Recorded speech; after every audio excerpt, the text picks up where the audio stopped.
Bonjour, cher bon peuple de Dieu. Nous sommes encore dans une période de Noël. D'un auteur très connu, quand j'ai lu ça, il m'a surpris. Mais j'ai bien aimé.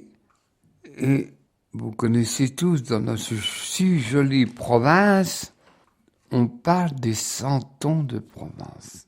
Prière devant la crèche. Je les aime, Seigneur, ces personnages de la crèche, façonnés avec habileté et amour. Marie, ta mère nous guide sur les chemins de la fidélité, au-delà des épreuves et de la souffrance. Joseph, exemple d'humilité, de confiance et de disponibilité sous le regard de Dieu. Et tous les autres, les bergers, les rois mages, les moutons, le bœuf et l'âne. En les observant, ces santons, ces petits saints, je me demande s'ils n'ont pas été mis devant nous pour nous aider à apprendre ce que nous sommes devant toi.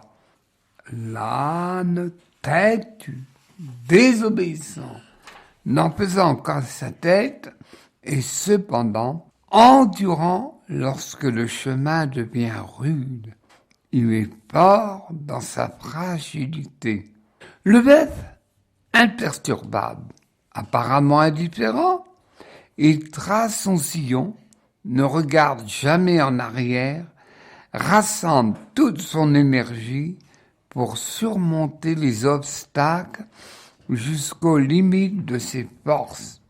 Les moutons, insouciants et dociles, ils suivent la majorité sans apparemment trop se poser de questions.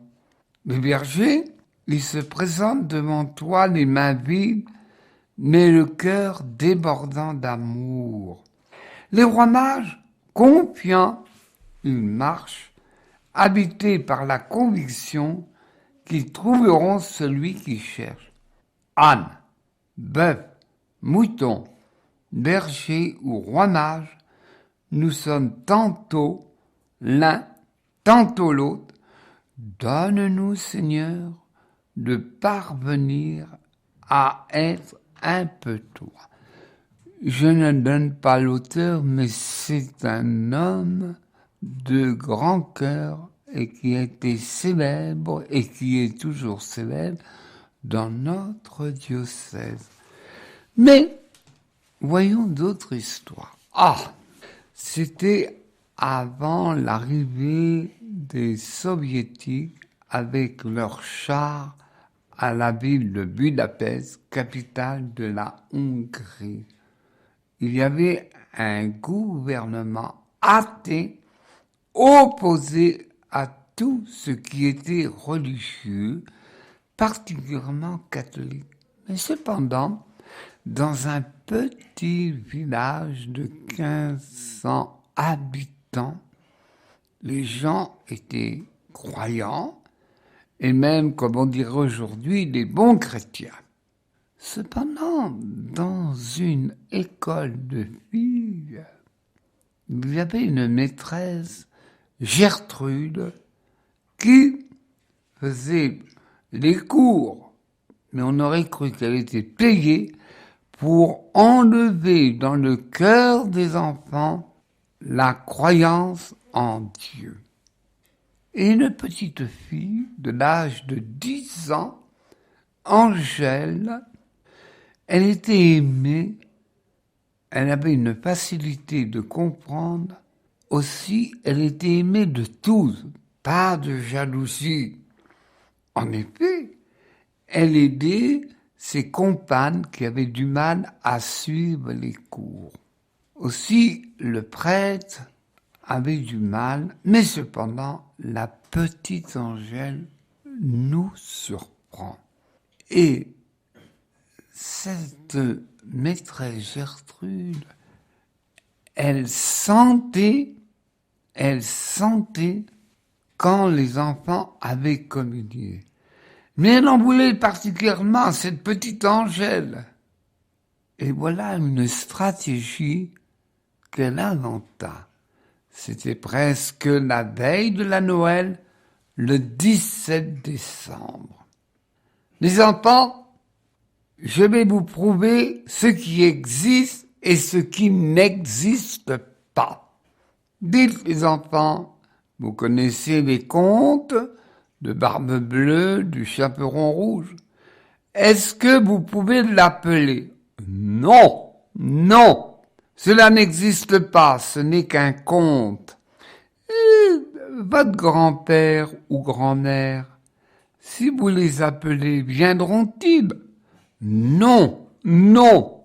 La petite Angèle, toute innocente, se dit, mais quelle est la stratégie que cette maîtresse nous met? Elle ne comprenait pas. Angèle sort.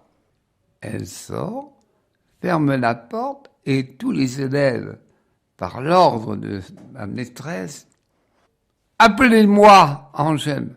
Angèle, Angèle, Angèle.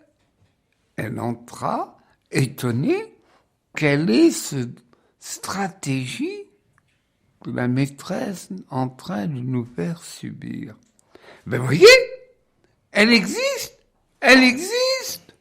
Et voilà que tout d'un coup, la maîtresse dit, on va bien voir, si votre Jésus existe, ce fut la torpeur dans la classe. On s'attendait à tout, mais pas à celle-ci.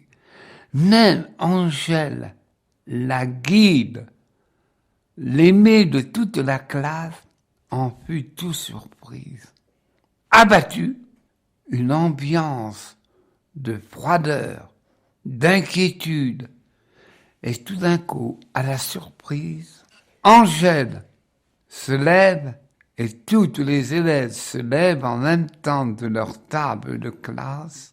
Viens, Seigneur, viens, Seigneur.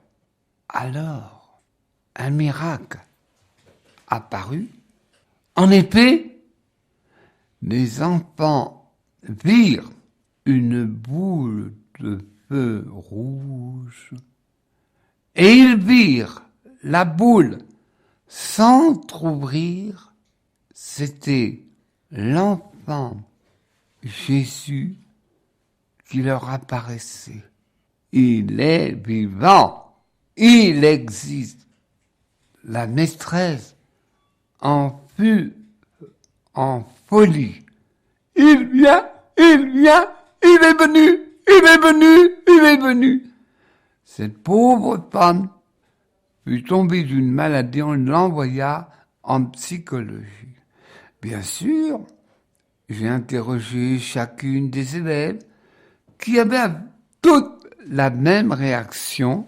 Nous avons vu la boule rouge s'entrouvrir et un petit enfant habillé de bleu. Alors la cloche de la sonna, c'était l'heure de la création. Récréation. Bien sûr, on en parla aux uns aux autres. Et la nouvelle se répandit avec une vitesse. Bien sûr, dit ce prêtre à Maria Vinochka. À Maria Vinochka. Vous y croirez? Oui, j'y crois et j'en parlerai. Vous savez, j'ai parlé dans beaucoup d'assemblées chrétiennes. Ils souriaient. Et cet auteur, Maria Vinochka, a fait un livre qui a eu un succès à un temps. Eh bien, ce livre, c'est Les voleurs de Dieu, où elle a écrit cette histoire dont je suis tout ravi de vous raconter. Mais racontons un autre miracle. En effet, la Révolution française de 1789-1795, aussi, on avait demandé que les prêtres devaient jurer à la Constitution civile se séparer de l'Église de Rome. Mais il y avait beaucoup de prêtres réfractaires qui s'opposaient, car ils étaient contre un schisme, séparation de l'Église avec Rome, comme cela s'est passé tristement et tragiquement avec le roi Henri VIII de l'Église nationale, le pasteur unique et le pape qui a la charge d'unir les chrétientés de chaque pays. Et voilà, comme on appelait à l'époque, c'est à Saint-Amand. Le curé, bien sûr, voulait être fidèle au pape, et voilà qu'il célébra les saints mystères. Une brave femme rentre dans l'église. « Eh, ma fille, lui dit le curé, écoutez, les bleus arrivent, allez me cacher dans cet ostensoir le Saint-Sacrement. » Elle le cacha vite dans son tablier grand et blanc et alla à son jardin. Oh! Mais haricot grimpant, c'est là où je vais le cacher. Et elle le cacha où il y avait beaucoup de feuilles. Et là, elle remonta à sa maison et par la fenêtre, adorée, faisait génuflexion. Cependant, une peur, une appréhension lui prit. Si les soldats passent par le jardin à côté du jardin et qui grappillent, alors ils vont découvrir, faire un sacrilège, me tuer, et même ces sauvages, ils vont sûrement tuer le curé et ils vont brûler le village. Cependant, ils passèrent sans grappiller et sans rien voir.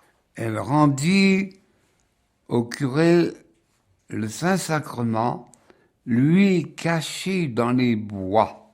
Puis voilà que, à l'automne, elle récolte ses haricots blancs. Oh, qu'est-ce qu'ils sont beaux cette année! Elle les écosse et voit sur ces haricots blancs un dessin. Mais qu'est-ce que c'est que ça?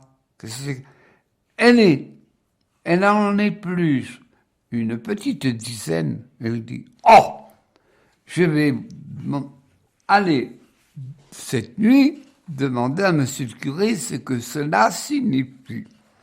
Elle y alla et trouva monsieur le curé. Regardez, monsieur le curé, ce que je vois. Vous voyez? Oui, ma fille. Eh bien, est dessiné un ostensoir. Ah!